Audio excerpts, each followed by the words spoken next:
pelo. Fenomenal. Venga, pues vamos allá. Bueno, Ana, quiero que me hagas un pequeño resumen de tu ponencia de ayer, ¿vale? A grandes rasgos, y yo luego te pregunto alguna cosita. Vale. La ponencia de ayer era un recorrido sobre algunos de los factores cognitivos, emocionales y contextuales que hemos ido estudiando a lo largo de estos años.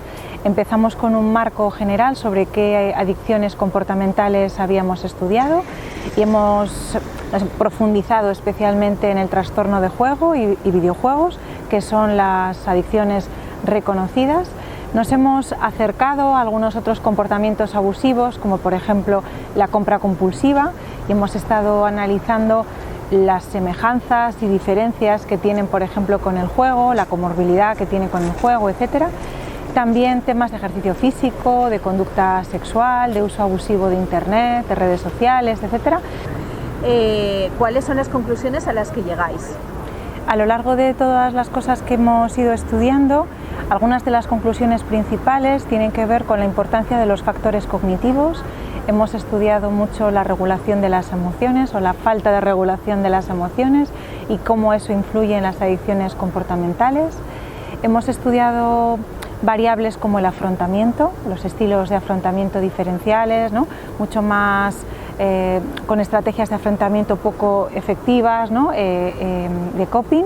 Hemos estudiado la lexitimia como esa dificultad o incapacidad para expresar lo que uno siente, para poder identificar qué es lo que le está sucediendo y qué le está pasando, y en ese sentido es muy importante porque esa dificultad de reconocer lo que uno está sintiendo en ese momento parece que correlaciona de una manera muy importante con adicciones, en este caso comportamentales.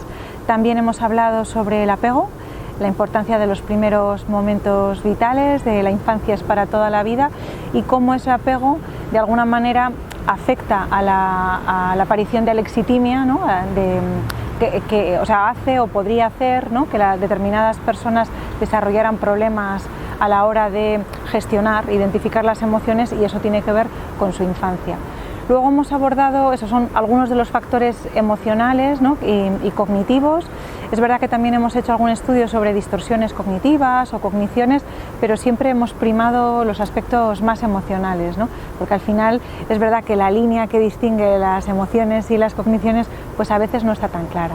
Y también lo que hicimos fue hacer un poco un recorrido por determinados escenarios. Algunos tienen que ver con la edad, especialmente importante los grupos vulnerables, y en ese caso los jóvenes y adolescentes son sin duda grupos vulnerables, y estuvimos viendo las distintas tipologías de juego, cuáles en este momento las conductas de juego más prevalentes, ¿no? Lo que utilizan más jóvenes y adolescentes.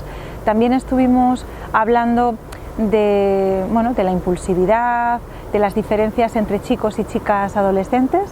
En este caso estamos viendo que la edad de inicio de las chicas adolescentes es cada vez más parecida en el caso del trastorno de juego de azar. Esto, como estamos viendo también en las sustancias, probablemente tenga que ver con esa identificación, con la parte de querer ser como un chico, ¿no? Y eso es un aspecto muy importante. Con respecto del género, pues hemos profundizado, ¿no? En algunos de los factores, como tiene que ver el valorar y el cuestionar cuáles son las medidas, ¿no? Qué medidas estamos utilizando, si las medidas que evalúan las distintas problemáticas de adicciones, en nuestro caso las comportamentales, realmente tenían una perspectiva de género o no, que parecía que no habíamos pensado en esos aspectos. El ejemplo que ponemos en otras ocasiones tiene que ver con que, por ejemplo, la versión del DSM anterior hablaba, uno de los indicadores tenía que ver con cometer actos ilegales. Sin embargo, eso es más propio, por ejemplo, de chicos, jóvenes, adolescentes o personas adultas, de hombres frente a mujeres. En el caso de, no solo hemos hablado de la evaluación, sino también hemos hablado de la importancia de tratamientos diferenciados, porque hemos encontrado que las mujeres nos cuesta mucho más hablar de aspectos como tiene que ver la violencia o los cuidados, ¿no? Cosa que no se da en el caso de los hombres.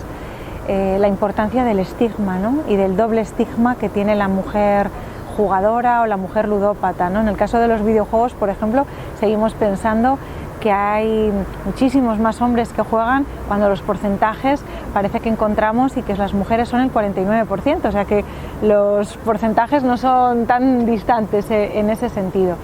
Y bueno, yo creo que también eso nos hace reflexionar sobre los modelos de prevención, la prevención que estamos haciendo, porque claro, si de repente estamos haciendo programas de prevención para prevenir una conducta y no está llegando al colectivo de mujeres adolescentes y de repente ellas cada vez tienen más problemas de juego, pues es una problemática muy importante. De hecho, aspectos en las mujeres tan importantes como los vínculos o las dependencias emocionales, relacionales, etcétera, se ven en que las chicas adolescentes, sobre todo, empiezan a jugar con sus parejas.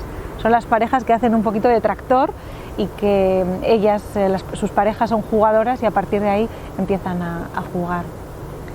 Muy bien, pues es que no te voy a hacer ninguna pregunta porque te iba a preguntar por el género, pero tú poco a poco has ido contestándome todo. ¿Puedo decirte alguna cosa más? Claro, por supuesto, lo que tú quieras. Con respecto... Gracias. Gracias.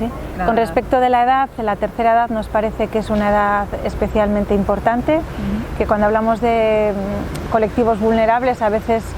bueno, la infancia es fundamental, pero la tercera edad también, y hemos visto que la soledad o la soledad no elegida o la soledad incluso acompañada, el sentido de la vida, que son variables de mucho calado y muy profundas, cómo eso podría afectar en la aparición de problemas de juego, porque de hecho están jugando, ¿no?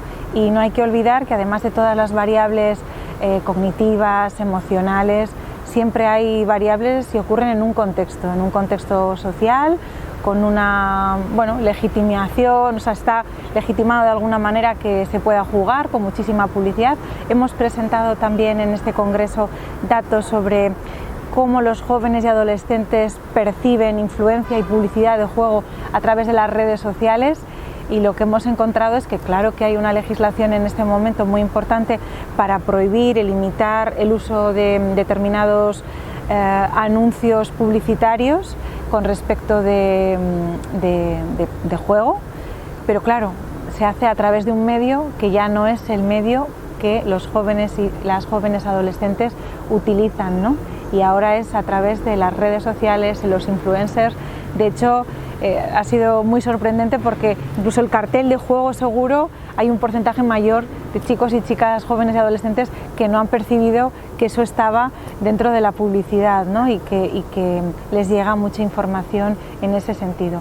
Así que bueno, hay que seguir haciendo porque los contextos son muy importantes. Que a nivel de legislación estamos llegando tarde de nuevo, ¿no? Porque no estamos teniendo en cuenta pues, esos canales por los que los jóvenes están... Bueno, yo creo que la sociedad está cambiando muchísimo, lo estamos notando, ¿no? Quiero decir, los que no éramos nativos digitales hemos visto, ¿no?, como el mundo, yo estaba pensando incluso en la investigación, el tiempo que tardábamos, ¿no?, en hacer un artículo, en incluso hacer determinados análisis estadísticos o revisiones de la literatura, lo que nos costaba. Yo pensaba pues en pedir el artículo al autor o que te lo mandaran por correo, eran otras épocas y ahora todo es mucho más rápido, o sea que la sociedad ha cambiado muchísimo, hay muchos cambios y hay muchas situaciones que una vez que ya aparecen, pues nos planteamos si esas consecuencias son buenas o no. Yo creo que hay muchos avances muy positivos, pero en el caso del juego sin duda, y León lo ha hecho de una manera sobresaliente en este congreso también, y es una línea que me parece que es muy importante, lo que tiene que ver con las loot boxes y las consecuencias que tienen. Esa asociación de videojuegos con el uso de dinero y esa... Cada vez, ¿no?, la mayor parte no la mayor parte, pero la compra cada vez parece un juego. Vas a un supermercado y puedes tener una ruleta si te toca o no te toca y rascas y ganas en los supermercados, con lo cual ahí se está todo dirigiendo al ámbito de juego, ¿no? Y bueno, seguramente porque funcionará y tendrá sus efectos, así que hay que ser muy cautos, hay que hacer mucha investigación y cambios legislativos que ayuden a las personas. ¿Qué está pasando en la infancia? Porque has estado hablando del apego, ¿no? Y lo has relacionado un poco con lo que pasa en la edad adulta respecto a los temas de adicción comportamental o sin sustancia. ¿Qué está pasando en la infancia o que no estamos acompañando o haciendo bien en la infancia para que luego en la edad adulta aparezcan esos problemas? Bueno, yo no creo que este momento vital sea tampoco tan diferente a otros momentos vitales, ¿no? Yo estoy pensando de una manera así como retrospectiva, por ejemplo, las familias, los padres de una determinada generación, seguramente por las situaciones laborales, sociales, culturales, de ideas, no acompañaban quizás tanto a sus hijos, ¿no? Yo, en el ámbito en el que yo vengo, que vengo de una zona muy industrial, cuando había en los Altos Hornos de Bilbao, cuando un hombre daba a luz, la máquina no paraba, o sea, quiero decir que seguramente que pasaban 2 o 3 días a poder acompañar a su mujer, o sea que había procesos y hay que contextualizar las cosas, pero sí que creo que a veces las generaciones actuamos por lo que hemos vivido, entonces seguramente bueno, pues muchas de las cosas que nos suceden tienen que ver con cosas que han pasado previamente. Las pantallas, o sea, las familias han cambiado completamente, ¿no? Quiero decir, la seguridad en las ciudades, el que un niño baje solo, las ciudades son mucho más grandes, la socialización de los niños es completamente distinta, las familias extensas, ¿no? Quiero decir, la distribución del trabajo, la incorporación del trabajo de los 2 miembros de los padres, etcétera. Entonces, yo creo que hay muchos cambios y la sociedad tiene que hacerse cargo de la crianza y de cuidado de los hijos. Si la sociedad tiene una prioridad que es el cuidado, pues seguramente hasta las ciudades están diseñadas de otra manera, los horarios son distintos y las leyes protegen eso. Si eso no sucede, pues a veces es más complicado ese ajuste y se utilizan, pues iba a decir, vías más cortas como son el uso de las pantallas, pero sí que creo que tenemos que ser cuidadosos y cuidadosas con no culpar a los padres y a las madres, ¿no?, que hacen lo que pueden. Evidentemente el uso de las pantallas generalizado tiene unas consecuencias, ¿no? Yo creo que la capacidad de mentalizar, la capacidad de ponerse en el lugar del otro, de tomar distancia, ¿no?, incluso la percepción de las cosas a la hora de comunicar, de atreverse, o sea, es completamente distinta. Todavía hay muchísimo que estudiar a ese nivel, pero sí que creo que tiene consecuencias que seguramente, no sé en qué punto estamos, no sabría decirte si estamos a tiempo, ¿no?, porque todo esto va muy rápido, va muy deprisa, pero que es necesario porque todas las cosas, todas las acciones tienen consecuencias y no tomar determinadas acciones pues también tiene consecuencias.